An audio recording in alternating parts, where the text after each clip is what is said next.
Chapter 3 நுகர்வோர் செயல்பாட்டின் கோட்பாடு. சரியான விடையை தேர்ந்தெடுக்கவும்.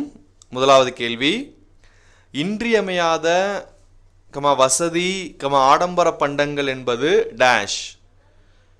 இதற்கு முதலாவது பதில் பயன்பாட்டின் பிரிப்பது. இரண்டாவது பதில் பண்டங்களை பணிகளை வகைப்படுத்துவது. மூன்றாவது பதில் விருப்பங்கள் வகைப்படுத்தப்படுவது. நான்காவது பதில் எதுவும் இல்லை. இதில் இப்போ நம்ம சரியான விடையை எழுதணும். இதில் சரியான விடை என்பது பண்டங்களையும் பணிகளையும் வகைப்படுத்துவது. அதாவது இன்றியமையாத பண்டங்கள், வசதி பண்டங்கள், ஆடம்பர பண்டங்கள் அப்படின்னு நம்ம பிரிக்கிறது பண்டங்களையும் பணிகளையும் வகைப்படுத்துவது. அப்போ சரியான விடை என்பது ஆவண்ணா. இரண்டாவது கேள்வி, சமநோக்கு வளைகோட்டின் அணுகுமுறையை அறிமுகப்படுத்தியவர் யார்? டேஷ். இதற்கான முதலாவது பதில் ஜே.ஆர். ஹிக்ஸ் மற்றும் ஆர்.ஜி.டி. ஆலன். இரண்டாவதாக ஆடம் ஸ்மித். மூன்றாவதாக மார்ஷல். நான்காவதாக லயனல் ராபின்ஸ். இதற்கான சரியான பதில் ஜே.ஆர். ஹிக்ஸ் மற்றும் ஆர்.ஜி.டி. ஆலன் என்பவர்களே சமநோக்கு வளைகோட்டினுடைய தத்துவத்தை அறிமுகப்படுத்தியவர்கள். மூன்றாவது கேள்வி, பயன்பாடு என்பது டேஷ். இதற்கான 4 பதில்களில் முதலாவது பதில் அரசினுடைய கருத்து. பயன்பாடு என்பது அரசினுடைய கருத்து. இரண்டாவதாக அறிவியல் கருத்து. மூன்றாவதாக சமூக கருத்து. நான்காவதாக பொருள் மற்றும் உளவியல் கருத்து. இப்போ இதில் சரியான பதில் என்னது? பயன்பாடு என்பது பொருள் மற்றும் உளவியல் சம்பந்தப்பட்ட ஒரு கருத்தாகும். பொருளாதாரத்தை பொறுத்த மட்டும் பயன்பாடு அப்படின்ற வார்த்தையை நம்ம அடிக்கடி உபயோகப்படுத்துவோம். இது எதற்காக உபயோகப்படுத்துவோம் அப்படின்னா பொருள் பற்றிய பயன்பாடு மற்றும் இது உளவியல் சம்பந்தப்பட்ட ஒரு கருத்து. இது அரசினுடைய கருத்தோ அறிவியல் கருத்தோ சமூக கருத்தோ அல்ல.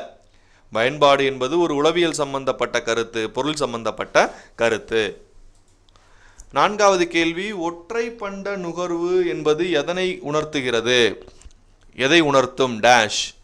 இதற்கான முதலாவது பதில் சம இறுதி நிலை பயன்பாட்டு விதியை உணர்த்துகிறது. இரண்டாவதாக அளிப்பு விதியை உணர்த்துகிறது. மூன்றாவதாக குறைந்த செல் இறுதிநிலை பயன்பாட்டு விதியை உணர்த்துகிறது.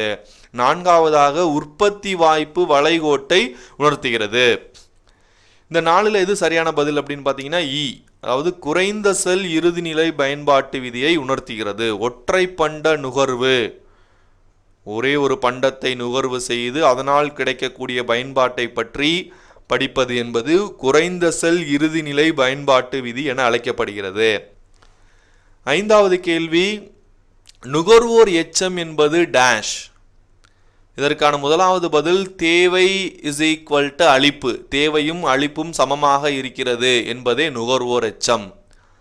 இரண்டாவது பதில் உண்மை விலையிலிருந்து தகு விலையை கழித்துவிட்டால் கிடைக்கக்கூடிய விடைதான் நுகர்வோர் எச்சம். இது இரண்டாவது பதில். மூன்றாவது பதில் MU அடிமானம் N TU அடிமானம் N கழிக்க TU N-1 அடிமானம் N-லிருந்து 1ஐ கழித்து விட வேண்டும்.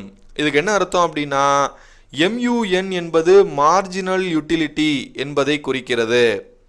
அதிலிருந்து டோட்டல் யூட்டிலிட்டி அடிமானம் N-லிருந்து டோட்டல் யூட்டிலிட்டி N-1ஐ கழித்தால் கிடைக்கக்கூடியது அப்படின்றது மூன்றாவதான பதில். நான்காவது மேலே கூறிய எதுவுமே இல்லை அப்படின்னு அர்த்தம். இப்போ இதில் நுகர்வோர் எச்சம் என்பது எதனை குறிக்கிறது அப்படின்னு பார்த்தா உண்மை விலையிலிருந்து தகு விலையை கழித்தால் என்ன கிடைக்குமோ அதுதான் நுகர்வோர் எச்சம் என்பது. அடுத்தது 6வது கேள்வி, நாகரிகத்தினுடைய தொடக்க காலத்தில் மனித விருப்பங்கள் டேஷ் ஆக இருந்தன. அதில் முதலாவது பதில் மிகச் சிலவாக இருந்தன. இரண்டாவதாக மிகவும் அவசரமானவையாக இருந்தன. மூன்றாவதாக பலவாக இருந்தன. நான்காவதாக சிக்கல் நிறைந்தவையாக இருந்தன. இதில் சரியான பதில் என்ன அப்படின்னா மிகச் சிலவாக இருந்தன.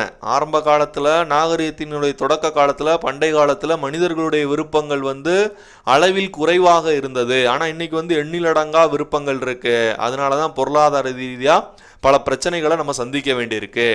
அப்போ நாகரிகத்தினுடைய தொடக்க காலத்தில் மனித விருப்பங்கள் மிகச் சிலவாக இருந்தன. 7வது கேள்வி, மகிழ்ச்சியான வாழ்க்கைக்கு தேவைப்படும் பண்டங்களும் பணிகளும் இவ்வாறு அழைக்கப்படுகின்றன. முதலாவதாக மூலதன பண்டங்கள், இரண்டாவதாக ஆடம்பர பண்டங்கள், மூன்றாவதாக வசதி பண்டங்கள், நான்காவதாக இன்றியமையாத பண்டங்கள். அப்போ மகிழ்ச்சியான வாழ்க்கைக்கு தேவைப்படக்கூடிய பண்டங்கள் வசதி பண்டங்கள் தான்.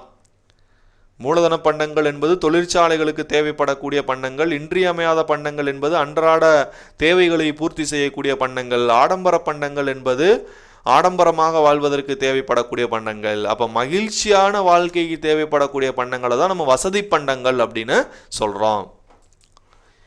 8வது கேள்வி, குறைந்த செல் இறுதிநிலை பயன்பாட்டு விதியாக மாற்றியவர் யார்? முதலாவதாக ஸ்டிக்லர், இரண்டாவதாக ஜே.ஆர். ஹிக்ஸ், மூன்றாவதாக ஆர்.பி.ஜி. ஆலன், நான்காவதாக ஆல்ஃபிரட் மார்சல்.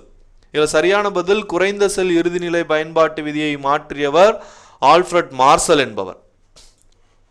9வது கேள்வி, மார்ஜினல் யூட்டிலிட்டி n, அதாவது mu அடிமானம் n is equal to dash.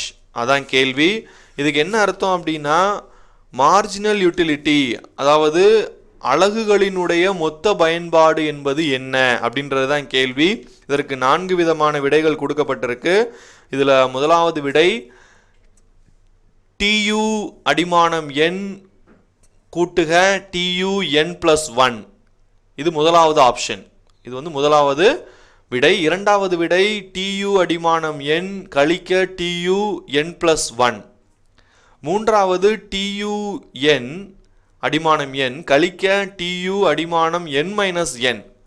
நான்காவது tu n plus tu அடிமானம் n-1. இதில் சரியான விடை என்பது tu n minus tu அடிமானம் n-n என்பதுதான் இதனுடைய சரியான விடை. இதற்கு என்ன அர்த்தம் அப்படின்னு பார்த்தீங்க அப்படின்னு சொன்னால், கேள்வி என்ன அப்படின்னா, இறுதிநிலை பயன்பாடு அதாவது அலகுகளினுடைய மொத்த பயன்பாடு, பண்டத்திலிருந்து கிடைக்கக்கூடிய இறுதிநிலை பயன்பாடு என்பது என்ன அப்படின்றது தான் கேள்வி. அதுக்கு நம்ம எப்படி சொல்லணும் அப்படின்னா, TUN என்பது n அலகுகளினுடைய மொத்த பயன்பாடு. அப்போ TUN-1 அப்படின்னா n-1 அலகுகளினுடைய பயன்பாடு அப்படின்னு அர்த்தம். TUN-n. 10வது கேள்வி, இறுதிநிலை